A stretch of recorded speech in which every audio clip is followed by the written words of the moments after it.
Salut, désolé de te déranger. Je sais pas quel jour, attends, je sais même pas quel jour on est, je suis con. Un samedi 27 décembre.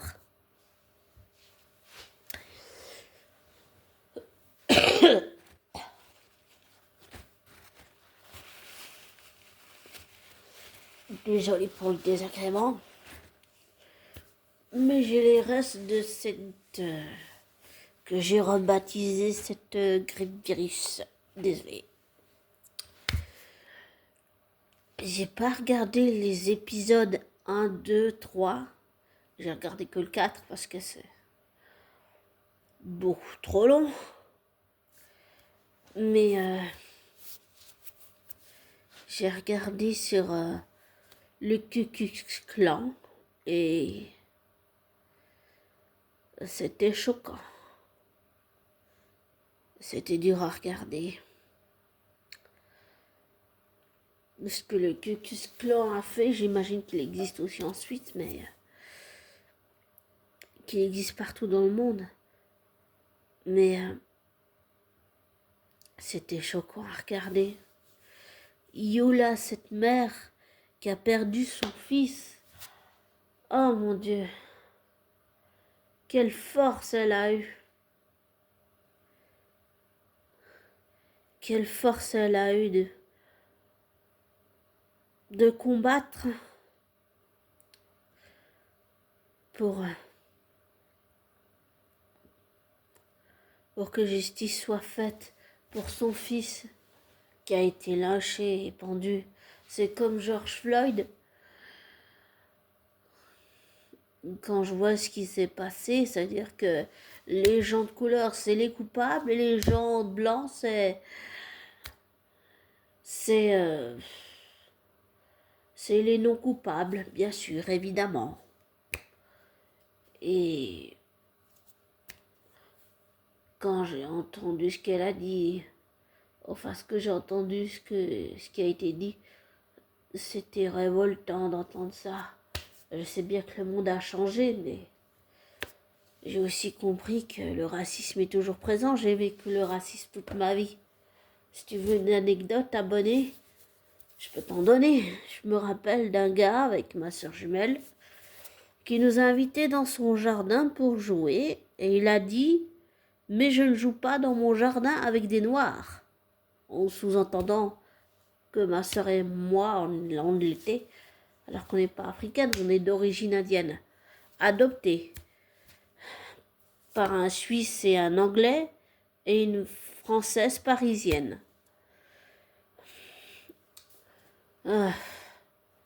Donc on est il y a plusieurs nationalités dans notre famille. Il y a la Suisse, il y a l'Angleterre et il y a la France. Puisque ma mère est parisienne, ma mère adoptive, et mon père adoptif est suisse et il est anglais parce qu'il est né en Angleterre. Il a le passeport britannique. Bon, il est périmé, mais il a le passeport britannique, donc il est anglais de naissance. Mais quand j'ai entendu ce que cette femme elle a vécu, c'est aucune mère au monde ne mériterait de perdre son enfant. Aucune. Et ce qu'elle a vécu, c'est... Quand je dis inimaginable, c'est qu'aucune mère ne mérite de vivre ça.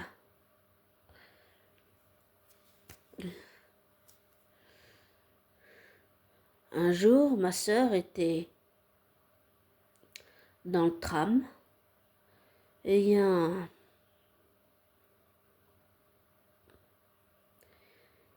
a un gars qui conduisait les trams qui lui a arraché le journal des mains et elle n'a pas apprécié et il a dit qu'il s'en fichait.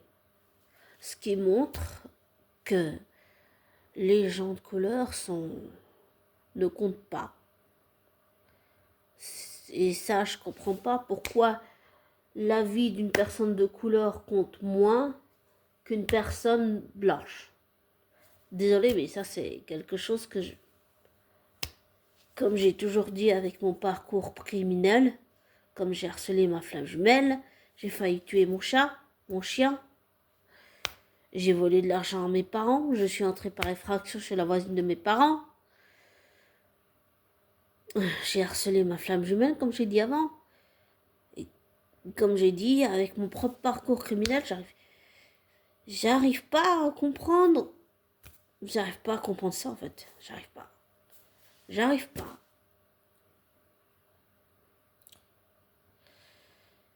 Ah.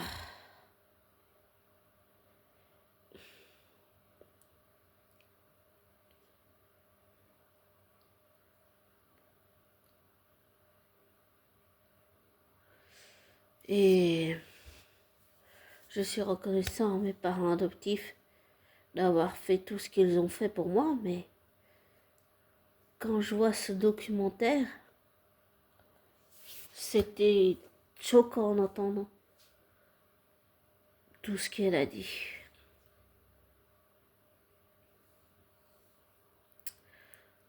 Pour une autre anecdote, pour finir l'anecdote du gars qui voulait pas de ma soeur et moi dans son jardin, en fait, il est venu s'excuser et ma mère, d'une certaine façon, l'a attaqué, ma mère adoptive, en lui disant « Tu vas pas aller dans la piscine, il y a des noirs ». Et elle l'a empêché de rentrer et il n'a pas pu venir quoi, parce qu'elle l'a empêché de rentrer. Ah, ma mère mais mon père c'est des forces de la nature, j'ai envie de dire. Pour une autre anecdote, si on peut dire raciste, en fait, ce jour-là, ma mère aurait pu, peut-être si elle l'avait fait, elle aurait pu attaquer le journal en justice, enfin le téléjournal, si on peut dire ça, parce qu'en fait, il y avait eu un reportage où des proches l'ont dit qu'ils l'avaient vu à la télé, et en fait, ils parlaient des étrangers. Et en fait, ils avaient filmé moi, ma soeur jumelle et notre mère adoptive, sans, si on peut dire, consentement. Quand ils parlaient du reportage sur les étrangers, voilà. Et on l'avait pas su. Et une fois, on est même passé dans un journal. Mais 2 minutes, je vais boire. Je bois juste du coca. J'ai encore cette saleté de tout. Elle n'est pas tout à fait partie, cette saleté de crêpe virus.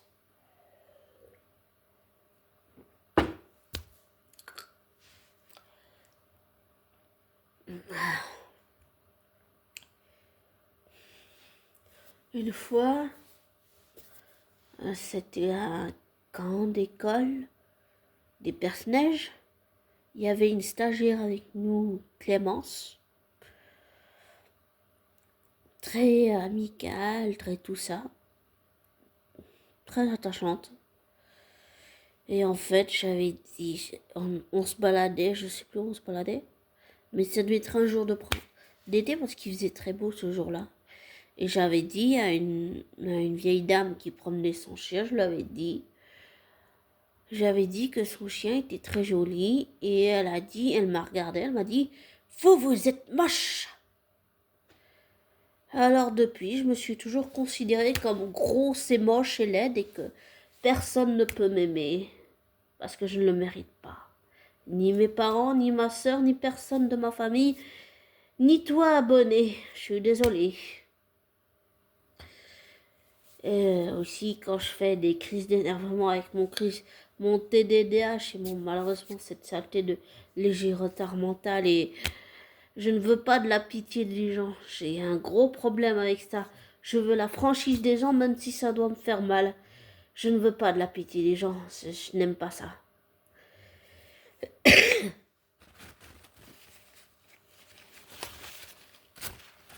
Alors, je Je préfère qu'on me dise les choses même si ça doit me faire mal. Ah.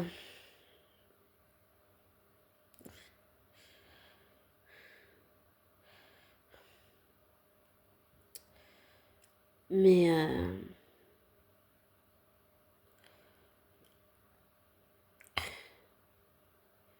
dernièrement, le 25 décembre, j'ai fait une crise d'énervement, mais c'était une crise qui était plutôt gérable.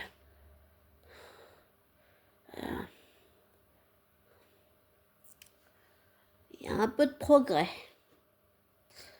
Bon, les médicaments que je prends pour le diabète, pour les pensées suicidaires, parce que à l'école j'ai eu des pensées et au travail des personnages dans un atelier j'ai eu beaucoup de pensées suicidaires.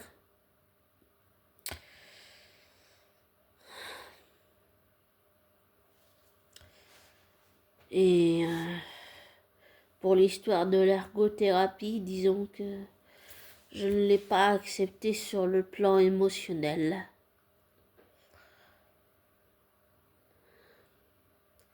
À ce moment-là, je ne dirai pas son nom pour, désolé, mais préserver l'anonymat de mon infirmière, je vais l'appeler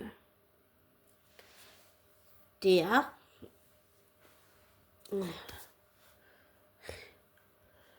En fait, Théa, elle avait parlé d'ergothérapie et pour la petite histoire, en fait, elle a même pas eu le temps de me dire que la doctoresse avait déjà fait un bond, mais le truc c'est que je bloque dessus, voilà, je ne l'accepte pas. Et ce jour-là, oui, j'ai fait une crise d'énervement et j'ai eu une pensée violente et odieuse. C'était que je voulais la tuer. Heureusement, je ne suis pas passée à l'acte. Mais dans ma tête, ça a été l'explosion, la tempête.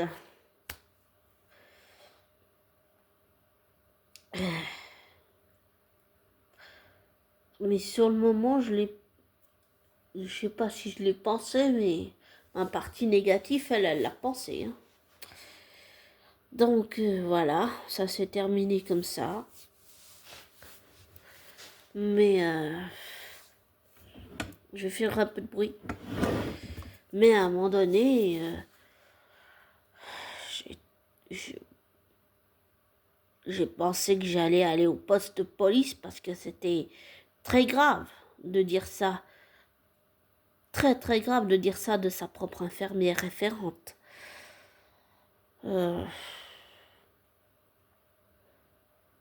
Quand j'en ai parlé avec mes parents, ils m'ont dit, mais Sophie, il t'aurait interné. Oui, il m'aurait interné.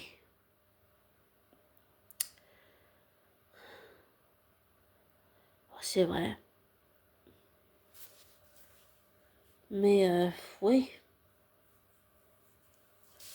Oh, voilà ce qui s'est passé. Et pour en revenir au reportage que j'ai vu, même si j'ai pas vu les épisodes 1, 2, 3, que j'ai regardé et j'ai visionné que le 4 sur les Ku Klux Klan, c'était... oui, c'était choquant de savoir que c'est un mouvement qui existe.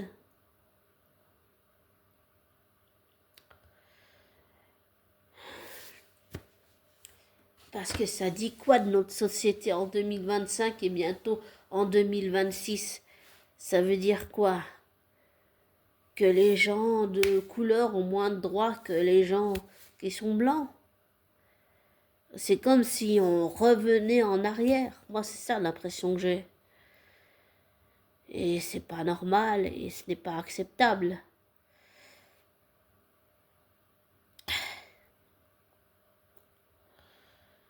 Donc, je ne sais pas, mais...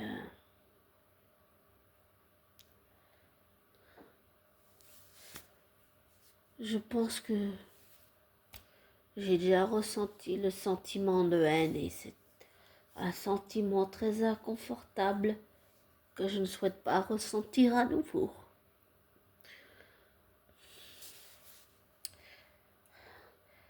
Mais le problème, c'est que les gens de couleur sont bien plus visés que les gens blancs. C'est dommage. Des fois, je me demande dans quel monde on vit. Je pense que quand les choses auront changé,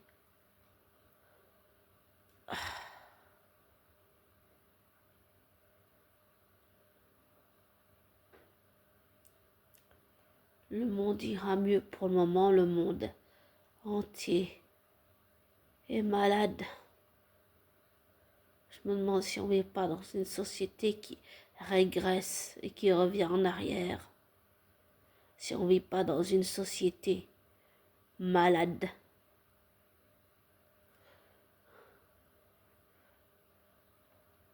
Je me pose cette question avec tout ce que je vois à l'actualité. C'est pour ça que je regarde plus le journal.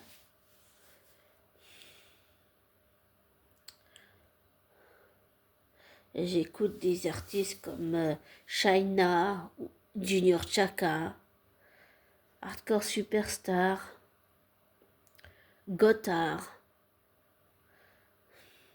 C'est des groupes que j'adore. Et c'est des groupes qui ne sont pas racistes, qui accueillent tout le monde, qui accueillent tout type de public.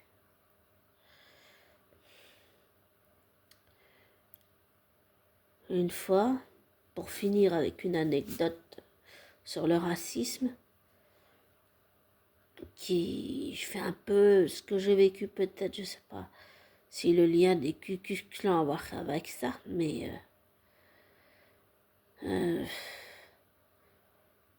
y avait une mère de famille qui discutait avec ma mère adoptive et je discutais avec un gars qui s'appelait Frédéric Chautan ou je sais plus, c'était vraiment Frédéric.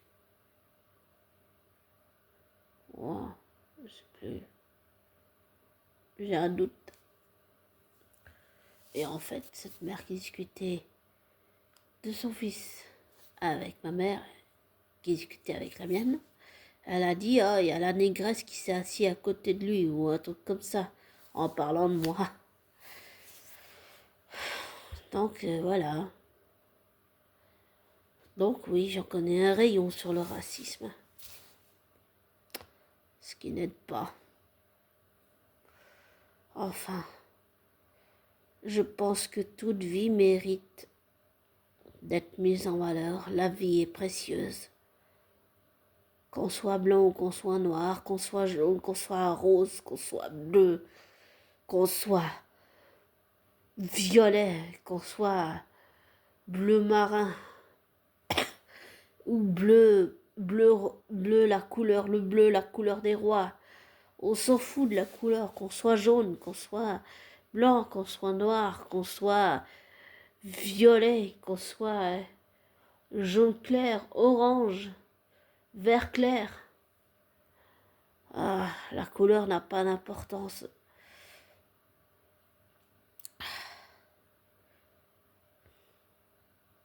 Toute vie est précieuse. Quoi que puissent dire les gens qui sont racistes, toute vie est précieuse. Et aussi, depuis que j'ai vécu mon expérience avec cette perverse narcissique manipulatrice raciste,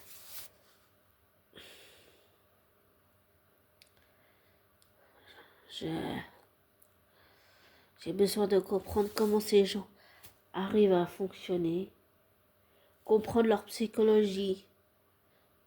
Parce que souvent, la clé pour comprendre ce genre de personnes, comme les Ku Klux Klan, bien ceux qui commettent des crimes racistes, c'est de remonter jusqu'à l'enfance pour comprendre ce qui se passe dans leur tête. Ah, il y a mon chapeau qui est là. Attends. Oh là là.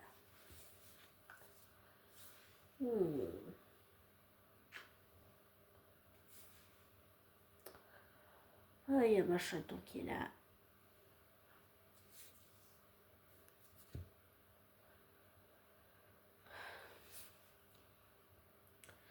Je pense que toute vie mérite d'être défendue. Toute vie est précieuse.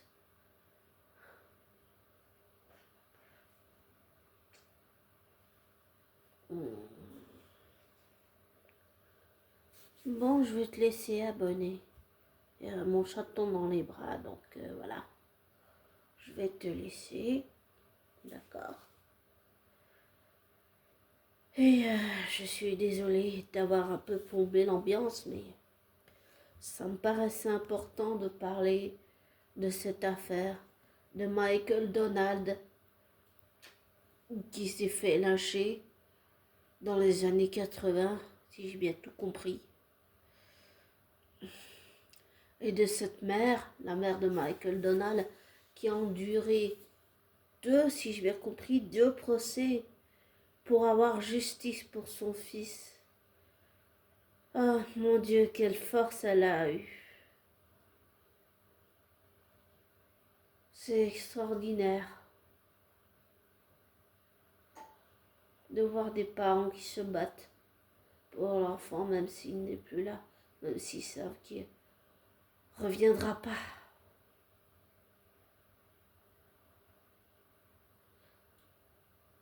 Ah,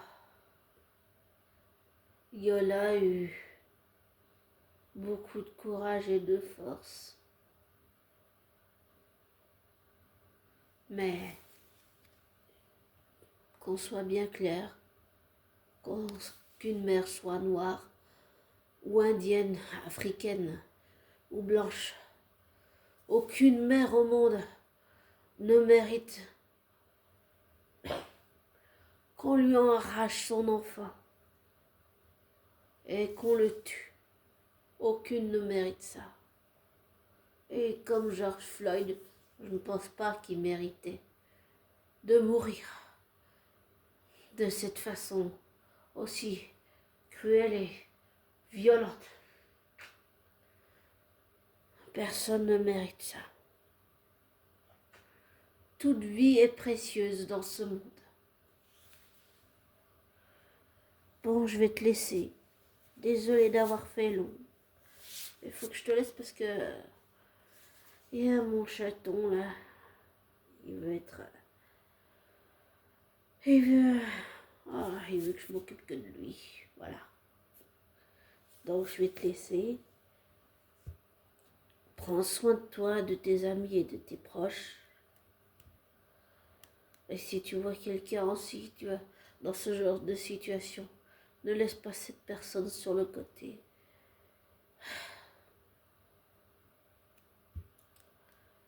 Si tu veux une dernière anecdote, je peux t'en donner une. Mais alors c'est la dernière. J'ai une amie qui s'appelle Lia. Et je change son nom pour préserver son anonymat, désolé. Lia, un jour je suis arrivée dans le tram et je lui ai dit de pas dire mon nom. Parce qu'il y avait une fille, je ne sais pas pourquoi elle voulait mon nom. Et cette fille a crié mon nom dans tout le tram. C'était une superbe humiliation pour moi. Voilà. Enfin, c'était pas super sur le moment, hein, mais quand je dis super, ça veut dire que ça va être très super pour elle que je sois très humiliée, mais ça l'était pas pour moi. Voilà. Bon, je vais te laisser. Et sois prudent. Et si tu as un ami ou une amie dans cette situation, ne laisse pas cette personne subir du harcèlement ou du racisme juste parce qu'elle est de couleur. Personne ne mérite de vivre ça. Et comme je te dis toujours, ne prends pas pour argent comptant ce que je te dis. Ne te laisse pas influencer par moi. Fais tes recherches, tes vérifications sur tout ce que je viens de te dire, y compris sur le Ku Klux Klan, et tire-en tes propres conclusions.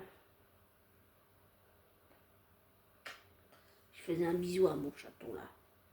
D'accord? Fais tes recherches, tes vérifications.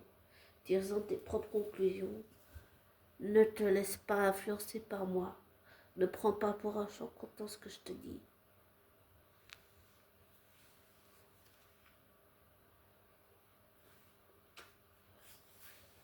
Et je te souhaite le meilleur. Ciao.